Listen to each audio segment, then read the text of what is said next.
Good morning, good afternoon, good evening. This is James Duff Merritt, and I want to welcome you to the KSAM Speaks podcast. Now, this is a podcast where topics involving law enforcement are discussed while offering real and transparent answers. Now, we are not trying to change the world, but just change one heart at a time. Here's your host, KSAM. What up, ladies and gentlemen? Thank y'all for tuning in to another episode of KSAM Speaks. Appreciate you yet again, Def. Today's episode, I want to discuss African Americans in law enforcement. African Americans in law enforcement. But first, happy Black History Month to everyone. So this is the reason why I want to do this episode is for Black History Month. You know, I was sitting down thinking just about what else I could discuss. And I thought about it, I was like, man, since I've been in law enforcement going on 9 years, nobody never, like even the police academies, I went to 2 of them, nobody never discussed the history of law enforcement for the African American community, because we all know that African Americans was not allowed to do a bunch of things as occupation wise. And even in today's society, not many African Americans want to be in law enforcement. So I thought it would be cool and unique for the whole month of February to highlight different people and bring different stories and perspectives on African Americans in law enforcement. So that's what we're going to talk about the next 3 weeks. I'm trying to bring an episode every week. I have a special guest coming in to join me on next week, and we'll talk about his experience in law enforcement as an African American man. He's been doing it for about 43 years, so it should be real cool, real interesting to see his stories from his perspective, starting back in I think 1980 something is when he started. So, but just like I like to start every episode, man, we will break down the statistics for officers shot in the line of duty and police and firefighter suicides to this current date. So this is all stats as of February 2nd from the Fraternal Order of Policing. Just in the month of January alone, we had 32 police officers shot in the line of duty, and 2 of them were killed by a gunfire. You had 11 shot in 7 separate ambush-style attacks. So you average that out. That was about 1 police officer shot every 23 hours in the month of January. So starting off the year just like that. 32 officers shot already. And we are in the 6th day of February. Moving along to the firsthelp.org statistics for police and firefighter suicides. 10 police officers committed suicide as of today's date, which is February 6, 2024, and you had 1 firefighter. Again, ladies and gentlemen, this is a serious, both topics, you know, officers getting shot in the line of duty, getting killed in the line of duty, and first responder suicides are serious topics. And I just encourage people who have family, friends in law enforcement, just check on them. You know, it's too many times where we are looked at as these big bad, tough individuals that doesn't show emotions, and you know we can handle anything that's thrown at us. But again, as I always say, we are human just like everybody else. Some people tend to handle things a lot better than most, but it doesn't hurt to have that conversation. Be like, you know, something as simple as, hey, I understand your job is tough, but is there anything maybe you want to talk about, you want to get off your chest? Meanwhile, I don't expect to understand everything that you have experienced, but I just want to be an ear to hear your story, just to get it off your chest. Simple conversation, just like that. Don't try to sit there and give them answers or solutions to what they're talking about. You know, sometimes it's just nice just to be heard for a change. Because man, just think, as a police officer, average shift is about 12 hours. That's 12 hours of just problem solving, listening to everybody else's problems, listening to everybody else's situations. And then you come back to your home, and then you have your own stuff you got to deal with for the next 12 hours. Hopefully it's not all 12 because you need some sleep. But, you got to deal with your own problems at home. And then you got to wake up in the morning or that evening and do it all over again and put on your Batman cape and go listen to everybody else's problems again and try to find solutions and answers to their problems. So, for example, my work schedule, I work Wednesday, Thursday, Friday, every week and every other Saturday. So some days, some weeks, that's 3 days straight. I'm just dealing with other people's problems. Flip it over to the next week. That's 4 days straight. I'm just dealing with everybody else's problems. But who do I have to help me deal with my problems? And that's where the suicides come in because, as first responders, yes, we know we have all the resources and we know we could call for help and all this other stuff. But sometimes some people just feel overwhelmed and just think the end of the road or the best solution is to be gone from this earth. So I always got to get on that topic, man, to start because I just feel so passionate about it. It's so important. Recently my department is mandating all employees, civilian and sworn police officers, to sit through, I think it's 4-hour training on mental health. And I heard some people talk about it and how good it was. I haven't gone yet, but they talk about how to deal with stressors and how the body handles different stressors and solutions when you start feeling these symptoms and stuff like that. So kudos to our chief of police taking a stand to show us that he cares and truly cares about our mental health and our well-being. So, all right, moving along. Let's take a dive into the history of African Americans in law enforcement. So I'm getting this information from the U.S. Department of Justice.gov, and this was from an issue. This was from a issued magazine from February 2017, and it dates back to 1867. So we're going way back in time, 1867. So in 1867, African-American police officers were appointed to the police department in Selma, Alabama. And then in 1868, they'll be followed by officers in Jacksonville, Florida. Gosh, Louisiana just came out of me, Florida. And in 1870 by officers in Houston and Galveston, Texas. Then we move into 1870 in New Orleans, Louisiana. You had 177 African-American officers, and 3 of those 5 police officers were board members, were African-American. Then let's jump down to 1870, where Officer William Johnson of Jacksonville, Florida, becomes the first recognized African-American police officer that was killed in the line of duty. So let's take a moment, and I want to read a little bit about Officer Johnson. So let's notate that because of the time frame when this happened in 1863, there's not much documentation on him as a person, as a police officer, or exactly what he done. But he was sworn in at an unknown date in 1867, which was 2 years into the American Civil War. During the Civil War, Florida was part of the American Confederacy and seceded from the Union on January 10th of 1861.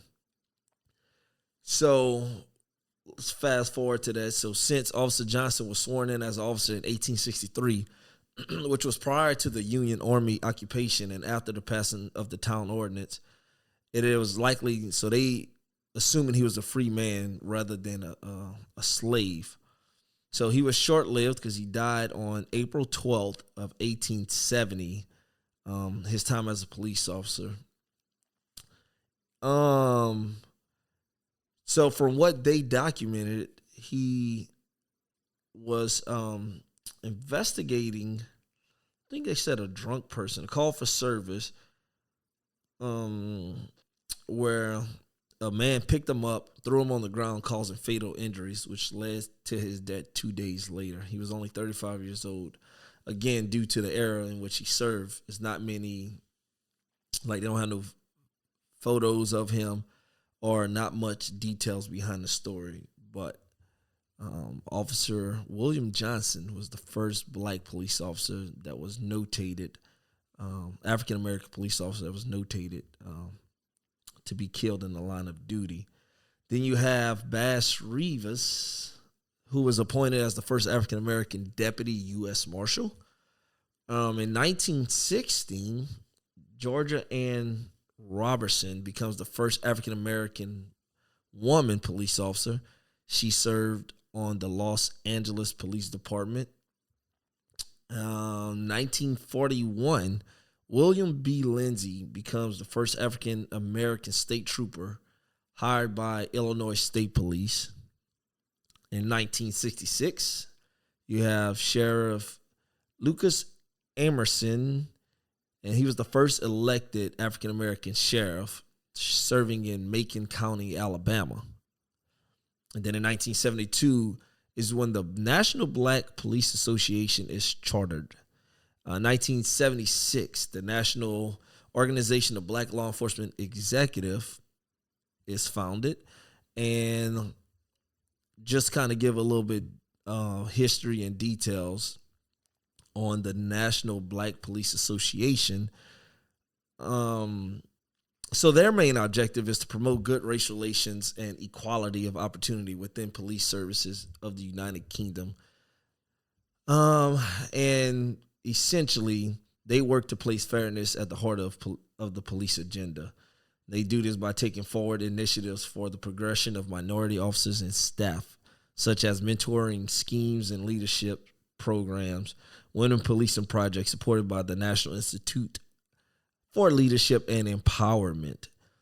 So their mission is to seek improving the work environment of black staff by protecting the rights of those employed within the police service and to enhance racial harmony and the quality of service to the black community of the United Kingdom. So you have that was created.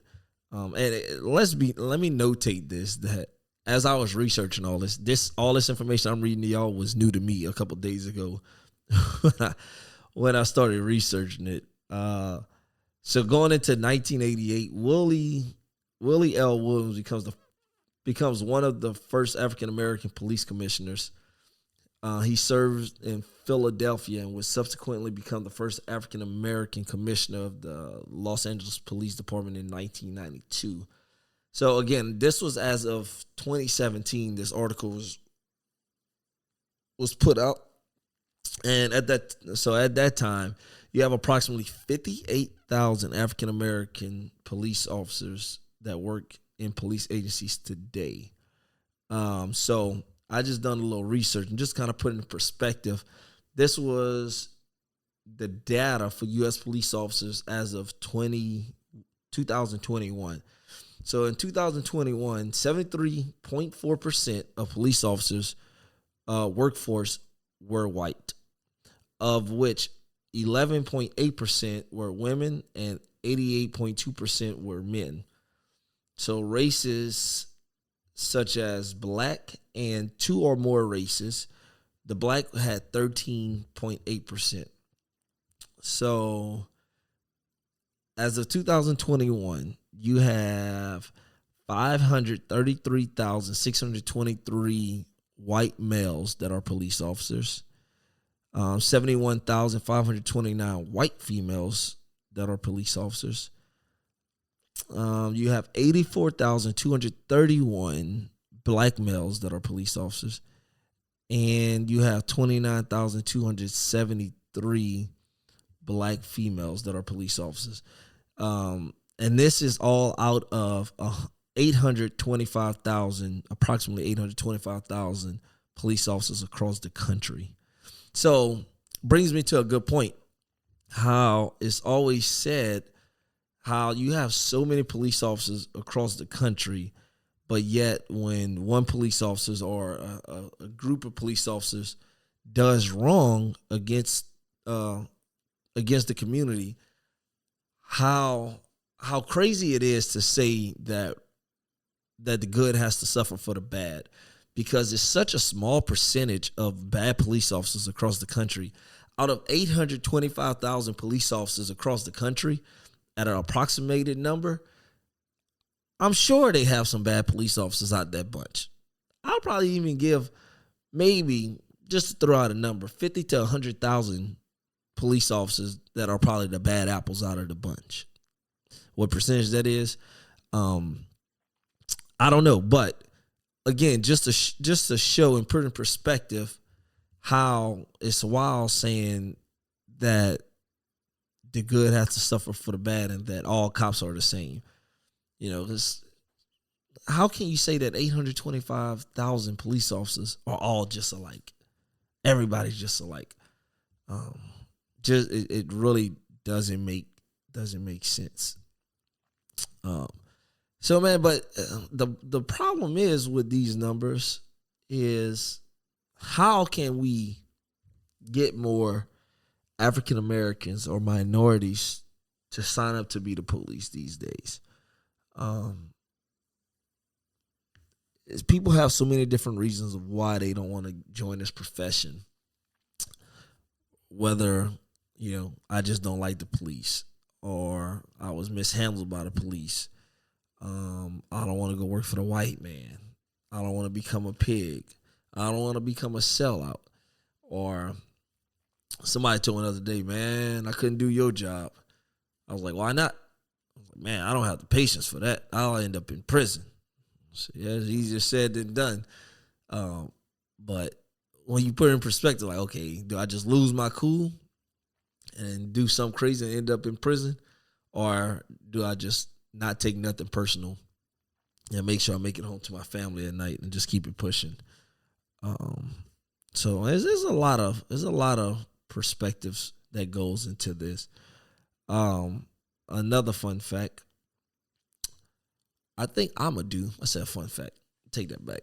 It could be a fun fact. But I think this week I'm gonna approach some random people, and I'm bringing this to make this episode. I'm gonna find random African American people, because like I said, we're gonna highlight African Americans in law enforcement. And I want to ask them two questions. If you were offered a law enforcement job in today's society, would you take it? Yes or no? And then I'm going to get them to explain their answer. And then I'm going to make that episode. And that just goes to show, the goal behind that is just to show why recruiting is tough. Why police agencies across the country are short-staffed. And it's not just minorities and blacks that don't want to be the police. They got white people that don't want to be the police too. But I also have another episode that I could do where I could do a survey of that, of who want to be, who would want to be a cop. Because I always tell, if you, after seeing all the negative stuff that the media try to portray on law enforcement, if you still want to be the policeman, kudos to you.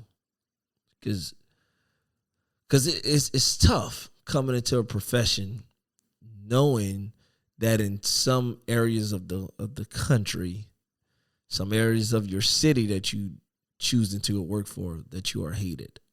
Off the bat, you didn't even put on a uniform yet. You didn't even finish police academy. But the fact that you are wanting to be a police officer, you are hated already, just like that. So that's all things that goes into account.